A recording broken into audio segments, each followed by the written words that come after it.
Selamat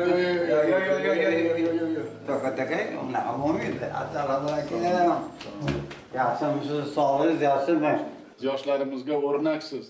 Kayfiyatlaringiz qanday? Mana siz men yomon bo'lmaydi. Xudo menga yaratib shunaqa umr berdi. Mana siz shuncha O'zbekistonda qurilishiga, Toshkentda qurilishiga vaqtini qo'yib, biza mana qiladi. 100 yoshga kirdim.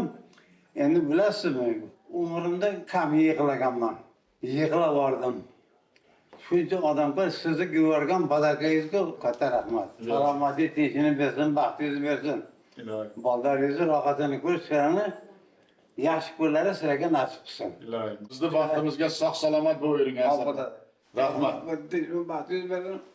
Adam bizga xazonat shunchalik zaryad bo'lish bizga urib bergan sizga olsin. Sog' salomat bo'ling. Rahmat. Hasanboy otaning yoshi ham bir asrdan oshdi. U ikkinchi Belarus fronti janglarida qatnashgan.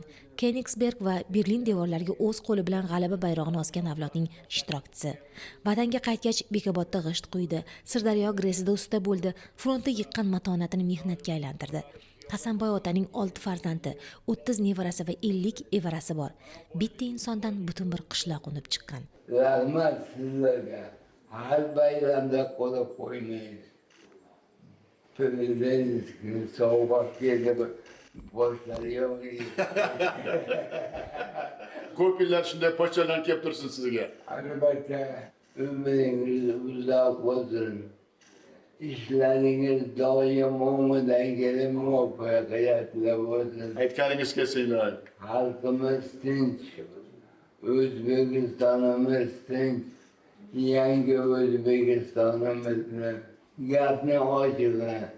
Ko'kragimizga shamol tegdi. Ilohi. Rahmat, rahmat. Sog' bo'ling, uyingizga keling. Ilohi. Farzandlarim ko'p, mumkin bo'lsa, bu mashinalarni Bo'ldi. Bitta mashin bo'ladi. har kuni sizni duo qilaman. Rahmat. Yaxshi kunlarda mining. Bugun da o'zida yetkazamiz mashinalarni. Evaralar miningizib, bilan yurasiz. Ilohim kelgusi yil shu kunlarda yana uchrashish nasib qilsin bizga. Sog' bo'ling. Nevaralarga, farzandlarga men nomimdan salom deb qo'yasiz. Prezidentimiz Hasanboy otaga avtomobil sovg'a qildi. Prezident sovg'asi o'sha kunning o'zidayoq yetkazib berildi.